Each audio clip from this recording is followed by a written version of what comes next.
What's going on, everyone? It's Ben from YGO from Zero, back with another retro Yu-Gi-Oh video, and we've got the introduction to Chimeratech format video here, and I'm so excited because I've been covering the GX era for quite some time now, and we've been covering Stein format after Stein format after Stein format, but now, finally, we are here.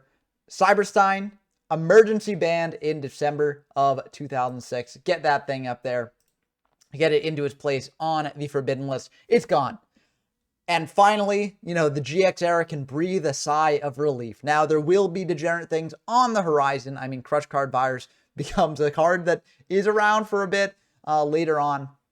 But I think Cyber-Stein is just such an impressive card. It's a card that really can just turn games into non-games very, very quickly, and it's very, very accessible for a lot of different decks. A lot of different decks has that engine, and once it's the field, there's very little you can do to really play around it. So I do think that Cyber-Stein is a very toxic card in general. That's not to say that some of the formats with it in it aren't fun, but I do think that once you get these Cyber Twin fusions and stuff like that, to just turn this thing into an OTK machine, it becomes a lot of,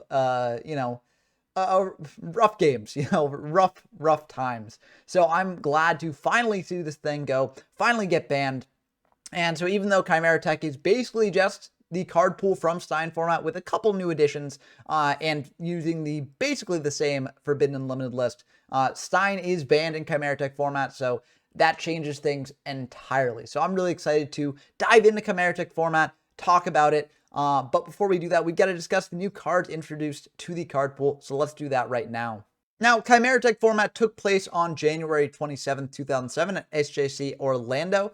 So, in between that format and Stein format, which is based around SJC San Jose in December 2006, there was about a month of new releases. Now, that didn't introduce any new core packs to the format, but there were some interesting releases from some structure decks and McDonald's packs and promo cards. So let's go over those now. The big additions were from the structure deck 10, which focused around ancient gears and all that stuff, but instead of the ancient gears, the most impactful piece of that was actually the introduction of the gadgets. We got green gadget, red gadget, and yellow gadget. And at first glance, these things might not seem that impactful. Green gadget is a relatively weak monster, 1400 attack machine. And when it's summoned, you get to add a red gadget from deck to hand. And red gadget reads very similarly. When it's normal special summon, you get to add one yellow gadget from deck to hand. And yellow gadget, does the same sort of thing, but it searches out green gadget. So all these things search each other.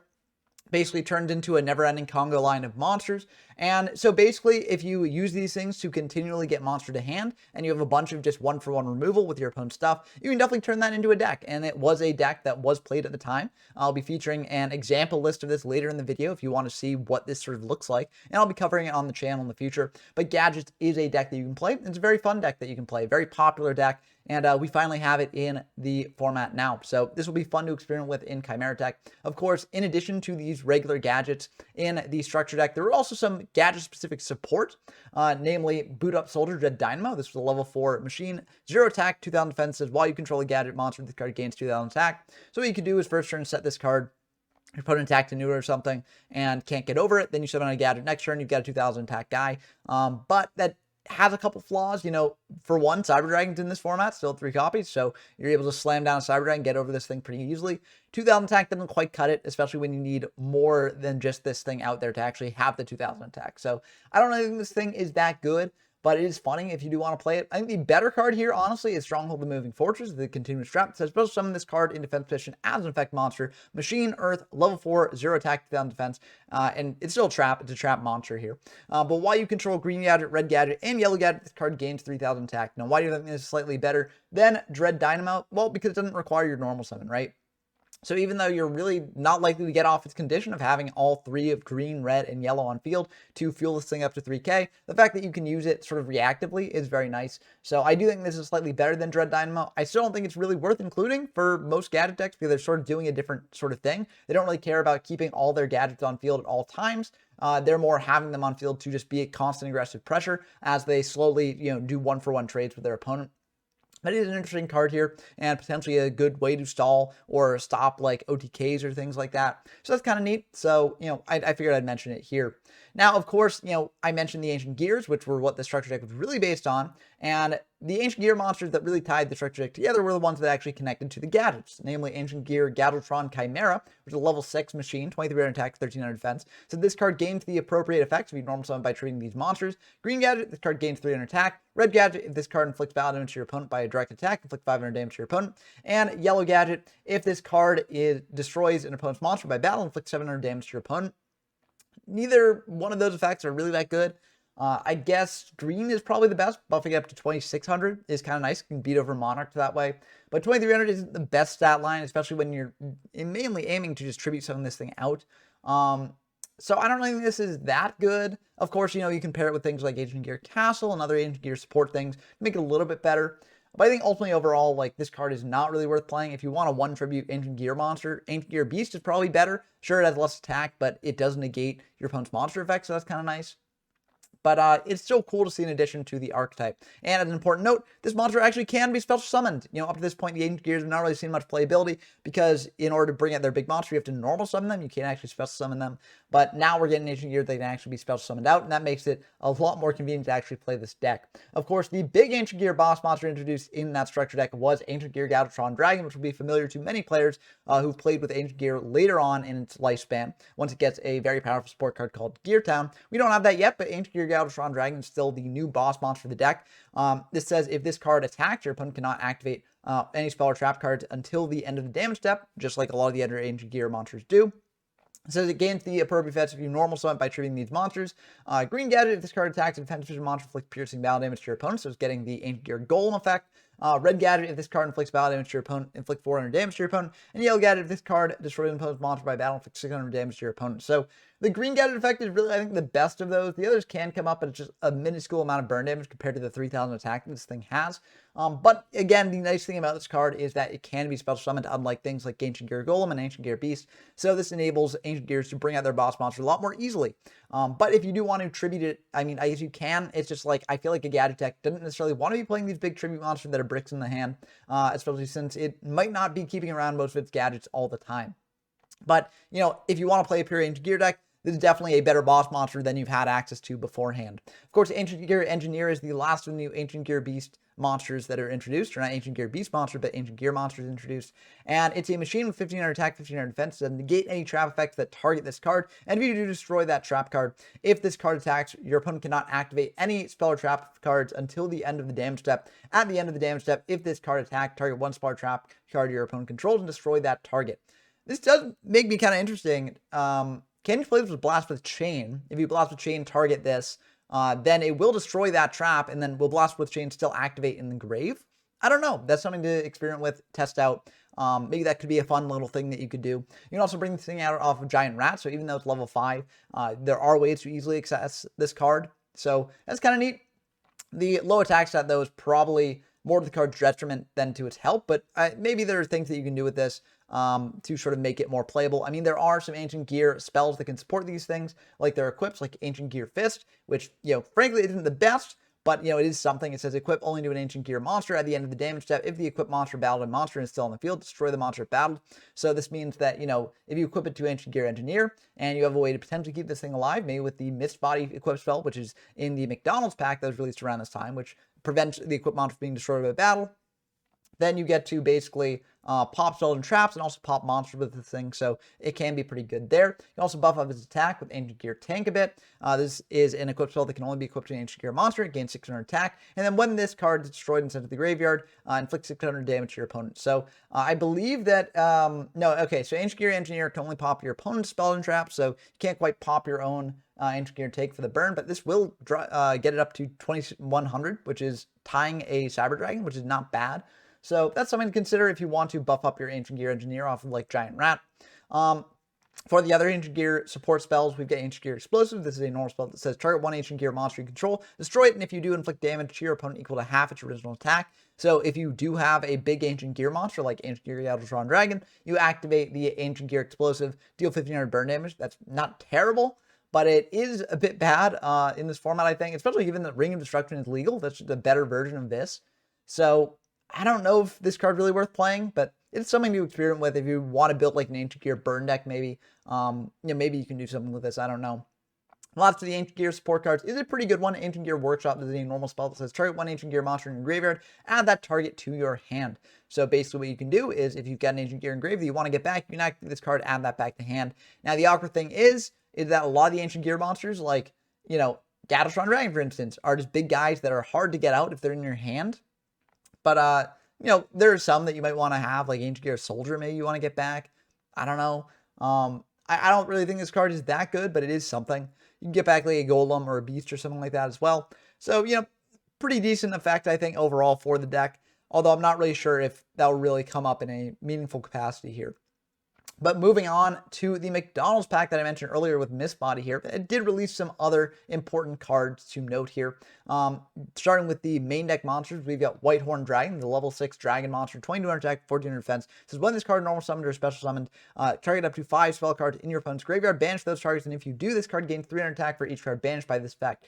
That's a pretty powerful effect. You know, your opponent's using a lot of spells most of the time. So with this, you can deprive them of those spells engraved in case they're playing things like Magician of Faith, and also you can buff this thing up to a pretty sizable attack stat. So I honestly don't hate this card. I think it's like somewhat decent, but compared to the other like one tribute monster in the format, like the Monarchs, this card might not be really as good. But the fact that you can get the effect on special summon is also kind of nice. Just having a bigger dragon monster is pretty cool. This thing can get over Blue Eyes White Dragon depending on how many spells your opponent's used.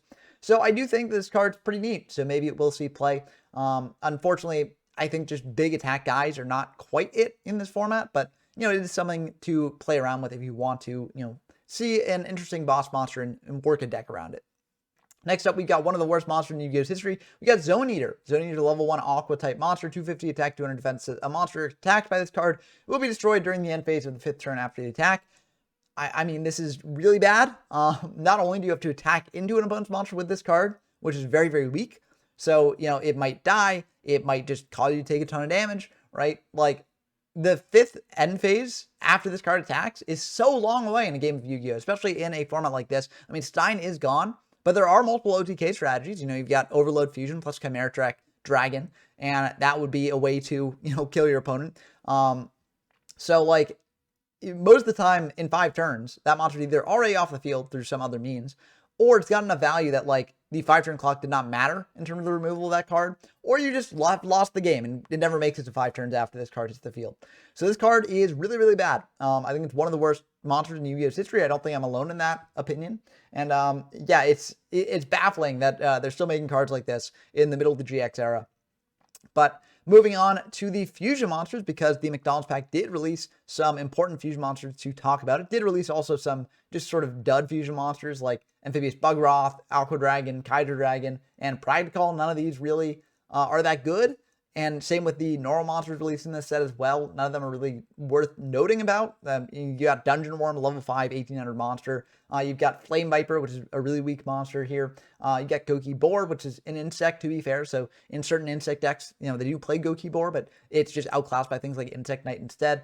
You got Metal Guardian. This is a really bad tribute monster. You got Meteor Dragon, which is an iconic card, but still pretty bad at this time in the game's history. You got Moon Envoy, which is basically an awful normal summon monster. I mean, the gadget speed over this and also have an effect that's actually worthwhile. This card just is outclassed. And you've got Stone Dragon, a 2 tribute monster that's really, really bad. And lastly, Trachodon, which is a level 3 dinosaur. Dinosaurs are cool, but like there's so many other better dinosaurs that you could be playing, even at this point in the game's history. But the real good fusion monsters from the McDonald's packs are Electrum and Mudball Man. Mudball Man, maybe less so because it's just a 3k defender, but it is nice to sort of fill out another of the combinations of elemental heroes into a fusion monster, so that's kind of nice. But the big elemental hero fusion monster is Elemental Hero Electrum. This is a level 10 warrior fusion monster, 2900 attack, 2600 defense, and it's made with Avian, Bersintrix, Clayman, and Bubbleman. It must be fusion summoned and cannot be special summoned by other ways. It says while face up on the field, this card is also wind, water, fire, and earth attribute. When this card is fusion summoned, shuffle all banished cards into the deck. This card gains 300 attack for each monster your opponent controls that shares an attribute with this card. Now, there's a lot of very interesting things you can do with this. For instance, you can use Future Fusion, send all the materials for this thing to get them engraved for a big Miracle Fusion play. You can also do weird things with its attributes. For instance, using the spiritual water, fire, whatever arts you want to with this thing can be kind of neat. I'm not sure if it can be used to fuel like Elemental Burst or Foreign Kazan, but it still is kind of interesting that it does have that synergy with those sort of attributable cards. Also, you know, if you're bringing this out off Miracle Fusion, which banishes your elemental heroes, this thing shuffles them back in the deck. So, you know, you sort of recycle that and get access to those potentially later on in the game as well. So I think this card is pretty neat. I think that people will be trying this out and, you know, trying to make an Electrum deck work. But it is kind of cool to see Elemental Heroes get this huge boss monster in a McDonald's pack of all things. But that wasn't the only sort of anime card released in that McDonald's pack. You've also got Blue Summon Karibo. It's a quick play spell that says take one Karibo or Winged Karibo from your deck and either add to your hand or special summon it. So that can be pretty good. It can be a way to sort of stall out against, you know, OTK strategies. It can be a way to get tribute fodder on field for like a Monarch or something like that. It's just kind of a neat card. So I'm curious to see if people will, you know, test it out a bit. Karibos are iconic anime cards, so maybe someone will find a way to make this work. But with 1,000 Restrict being gone, it's kind of awkward because you can't, like, you know, bring out a Karibo or Flu summoning, or not Flu, but you can't bring out a Karibo or a Winged Karibo and then tribute it off for meta into 1,000 Restrict, which would be a powerful combo, but you can still use it for tribute fodder for a Monarch or something. So that's kind of cool. But that's going to do it for the McDonald's pack cards. Of course, there's Mist Body I mentioned earlier, which is just equipped to a monster and can't be destroyed by battle. That's fine, but I think there are other cards that prevent your things from being destroyed by battle that are a little bit better overall most of the time. And yeah, I just feel like there aren't too many decks that really want this specific niche of an effect here. But of course, for the last couple cards introduced to Chimeratech format, those were the GX Spirit Caller promos, I believe. And they're just a couple interesting monsters that people could play around with. I think they're kind of underpowered, but it's kind of fun that they're in the format now. We got Brain Crusher here, level 7 insect, 2400 attack, 1500 defense. It says once per turn during the end phase. If this card destroyed an opponent's monster by battle and sent it to the graveyard this turn while you controlled it, you can target one of these destroyed monsters in the graveyard, special summon that target. So basically you attack over your opponent's thing, then you get that back onto your side of the field, which can either be used as tribute fodder later or potentially just another way to get aggressive here. So that's kind of neat. Unfortunately, this is a 2 tribute monster, which is kind of tough to work with. But, you know, maybe you can slot into like a Reason Gate Turbo deck or something, bring it out that way, and then just keep getting monsters from your opponent's side of the field, which is kind of cool. Also has good applications against like Treeborn Frog, because you attack with the Treeborn Frog, take control of the Treeborn Frog. Your opponent can't bring that back next turn for a Monarch, so that's kind of neat as well. But I will say the 2400 attack is kind of an awkward stat line because it can't beat over a Monarch. So if your opponent does already have a Monarch on field, this thing can't beat over it and then take it. So kind of awkward there, but it's still a very interesting card, so I'm curious to see if people will experiment with it at all. We've also got Hunter Owl here. This is a Wing Beast, 1000 attack, 900 defense. It says this card gains 500 attack for each face-up wind monster you control, so that includes itself. So this thing starts out at 1500 base, and then while you control another wind monster, your opponent cannot select this card as an attack target. So the idea is you play this with other wind monsters, buff this thing up to high heights, and your opponent can't deal with it. But I will say, like, if you control another wind monster, this thing's at 2000 attack, so your opponent probably wouldn't want to be attacking it anyways, so that second effect doesn't really matter that much. And unfortunately, wind is, like, not the best archetype at this point, because there aren't enough support cards for it. I mean, you could play this in a Harpy deck with Harpy's Hunting Ground and things like that. That could be kind of nice. But most of the time, there's other wind monsters that you want to be playing instead, because this thing is kind of selfish. You know, it just boosts itself, not anything else. And while it can be a decent boss monster, I guess, your opponent just had an easy way to take it down a couple pegs by attacking the other monsters. So I don't know, I think this card is the best, but it is still fun as another tool that like Harpy's decks or other sort of wind decks can have. Lastly, we've got Mass Chopper, which is probably the worst of the bunch. This is an Earth level 1 Fiend monster, 100 attack, 100 defense. If this card destroys an opponent's monster by battle, inflict 2000 damage to your opponent. So I think the basic idea with this card is that you buff it up with the quick spells, and then you attack into your opponent's stuff and deal a ton of burn damage on top of whatever attack stats you might be dealing as well. But if you equip this onto a monster with like higher attack stats, then one, that monster will probably already be dealing a ton of damage, right? Because it will have a really high attack, much higher than this thing will have. And two, that monster, even if you don't have the equipped cards, will still be decent a lot of the time, most of the time, right? So I don't really think Mass Chopper is worth it, but it is a very funny card here. So I don't know, maybe if you want to get over like scapegoat tokens or something, this card can be good, but other than that, this card is not really that useful. But that's going to do it for the new cards added to Chimeratech format. Of course, these new cards aren't really the biggest deal in the world. The gadgets are a big deal. They make their own sort of deck. But the big deal about this format, the big change from the previous format, which is called Stein format, is that there's no longer Cyber-Stein. We are free of the Stein OTK. That deck is gone.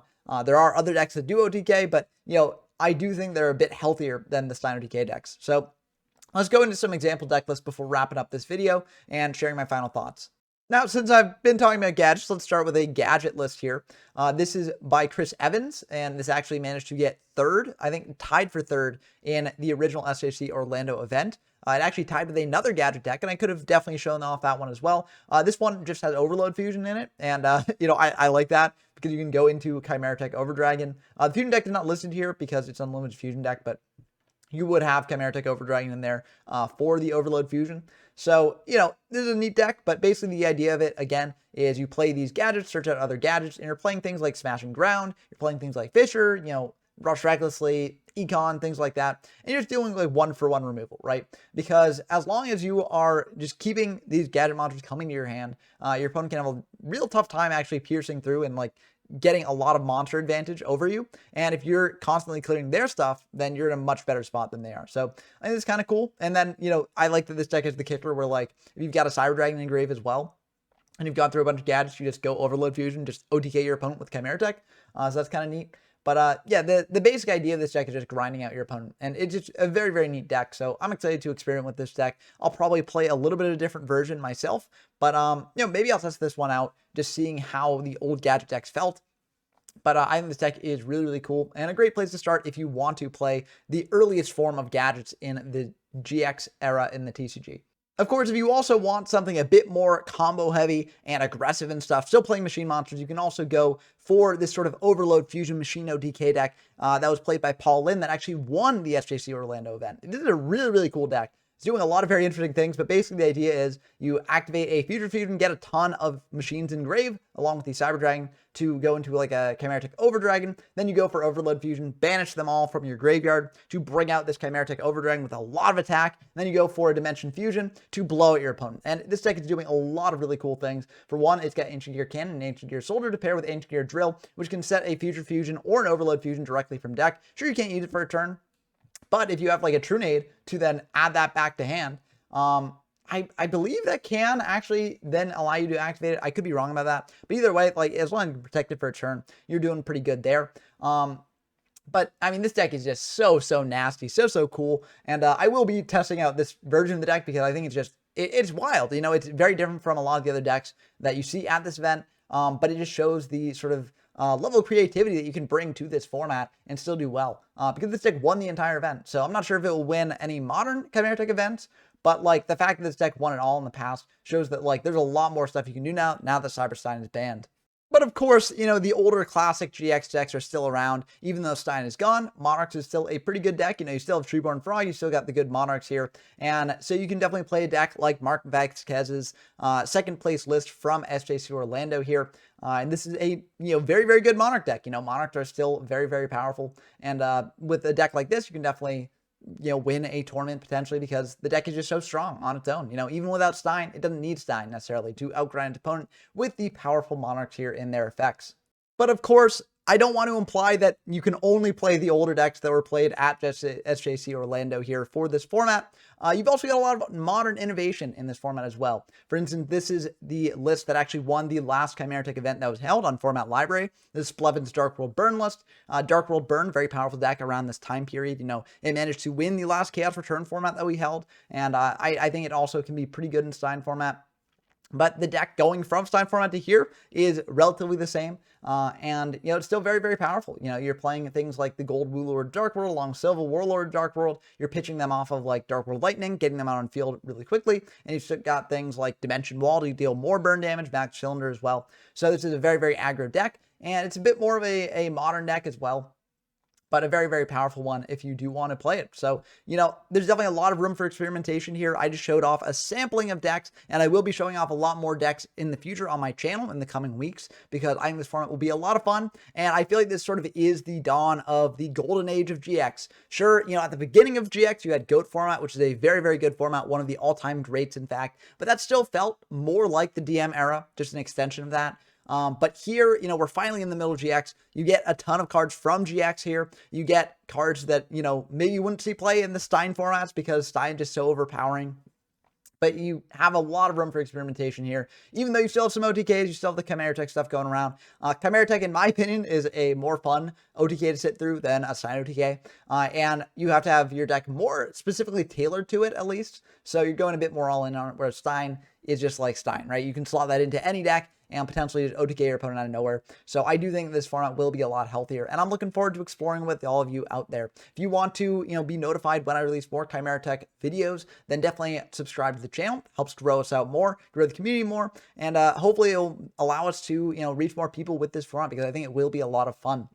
Also, if you want to join in future Chimeratech format events, join the YGF from Zero Discord server. It's a great place to find games in this format and any other format that I've featured on the channel. And we will be holding a Chimeratech tournament, and that should be a lot of fun. We'll also be holding locals for it as well, if you like more single day events for it. But I'm really excited to dive into this format with y'all. I think it should be a blast. Let me know what you think of the format down in the comments below, and also leave a like in the video if you enjoyed it. And before I go, I got to shout out my patrons. So big shout outs to GeoMyFest, Rinswin, Porkchop Bren Donker, Dump Truck, and Tyler Compton. It means a lot that you all support me this way and encourage me to make more videos like this in the future. But I hope that you all enjoyed this video as always. And until next time, I've been Ben from YGF from Zero, and I'm signing off.